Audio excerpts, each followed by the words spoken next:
Eto mga kapuso, usapang kalusugan naman tayo, health is wealth. At ito nga pong Martes, marami nagulat sa pinost na video ni na Doc Willie at Liza Ong. Matapos sabihin na si Doc Liza, may breast cancer sa gitna nung may pinagladaanan din si Doc Willie, no? Alam niyo naman ako, dumadaan ako sa sarcoma stage 4. May kalat na kasi. Pero so far, sa awa ng Diyos, stable ako. 2 years na. Kaya lang, 6 weeks ago, meron kami nakuhang balita kay Doc Lisa naman. Si Doc Lisa, may breast cancer. Hindi namin alam ang stage eh. Baka stage 1 o stage 2. Tapos nagki-chemotherapy na siya. 12 sessions ng chemo, nakaka-6 na siya. Kaya nakita nyo medyo nakakalbo na. And one day baka matanggal na rin yung buhok niya. At sa kabila ng kinakaharap ng mag-asawa, patuloy pa rin sila sa pagbibigay ng health tips sa kanilang followers. Sabi pa ni Doc Willie, huwag matakot sa chemotherapy. Huwag rin magtago. Mas maaga raw madadiagnose, mas madali at mas mura ang gamutan. Doc Willie, Doc Lisa, patuloy namin pinagdarasal po ang inyong agarang pagaling. At usaping cancer po, yan po ang ating ikokonsulta ngayong araw na ito dito sa UH Clinic. Makasama po natin ngayong umaga, Dr. Pauline Peronilia Cauton, Medical Oncologist mula po sa Philippine Society of Medical Oncology. Doc, good morning! Good morning, Doc. Good morning po. Ito, pag-usapan na po natin yung pong shinare ni na Doc Willie at Doc Liza, mag-asawa nagkaroon po ng cancer. Rare po ba yun yung ganung pangyayari na kayong mag-asawa nagkaroon ng ganyang hamon? Nasa genes po ba? Dahil hindi naman sila magkadugo eh. So, ano po yung paghahanda ng mga manonood natin?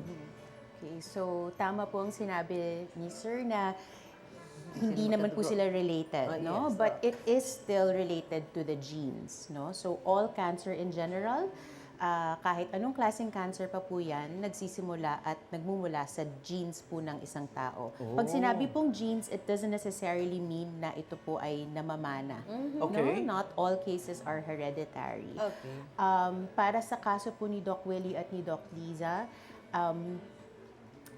we can't really say na it's connected.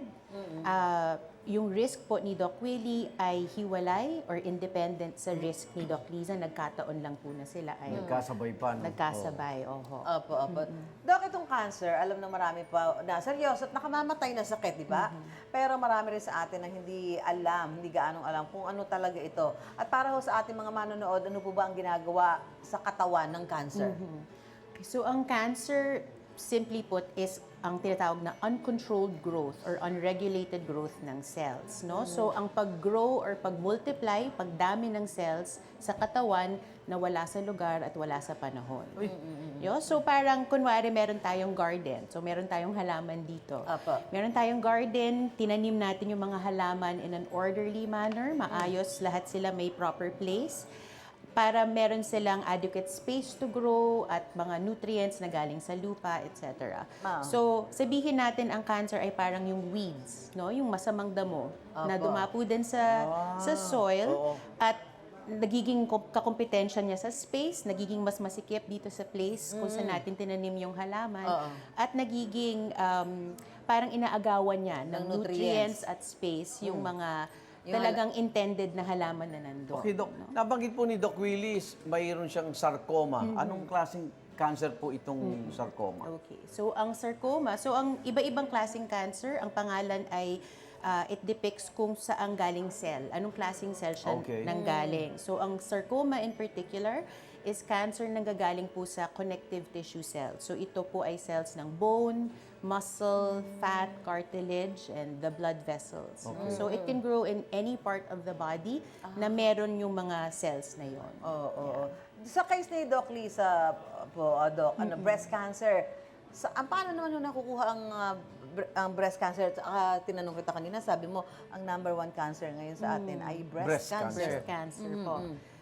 So, tulad po ng nabanggit natin kanina, lahat ng cancer, kasama ang breast cancer, ay nagmumula sa genes. No? Kapag merong mga changes sa genes that loses its ability to regulate po yung growth, no?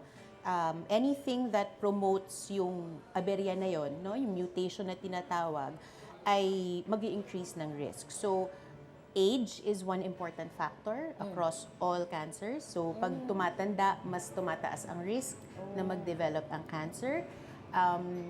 For females, kung may family history ng cancer, tulad po ng nabanggit ni Doc Lisa, meron po siyang family history of cancer. And in general, risk factors of bad habits, no? So smoking, alcohol intake, being overweight, especially after menopause for breast cancer. And having a very sedentary lifestyle, no? So importante ang eating healthy, a well-balanced diet. Kilos. At kumilos talaga. Importante ang exercise. Stress. Stress, Naku, yes. isa yun. Oo, because stress is something that affects our mind and our bodies as well. No? So we want to keep everything in a healthy level. So nabanggit tayong kilos-kilos, pero ano pa ba ang ibang paraan, Dok, para makaiwas dito sa cancer? Okay. So, base dun sa mga risk factors po na pinag-usapan natin, so really just what we know from nung grade school pa tayo, ano ba ang healthy living? So, eating okay. well, Yes. no, all the food groups must be represented and also moving around.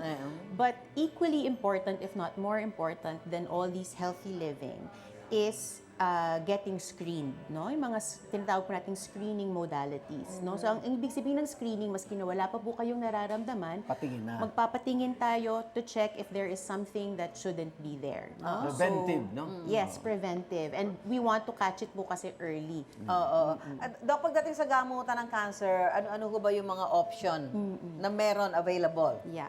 So, depende sa uri ng cancer at sa different particulars of the case. But usually, ang cancer ay ginagamot through either surgery or yung tinatawag po na radiotherapy or chemotherapy, no? And kabilang sa pag sinasabi po nating chemotherapy, iba-iba na po yan eh, no? So, merong traditional chemotherapy, meron yung nabanggit din ni Doc Liza, she's receiving immunotherapy.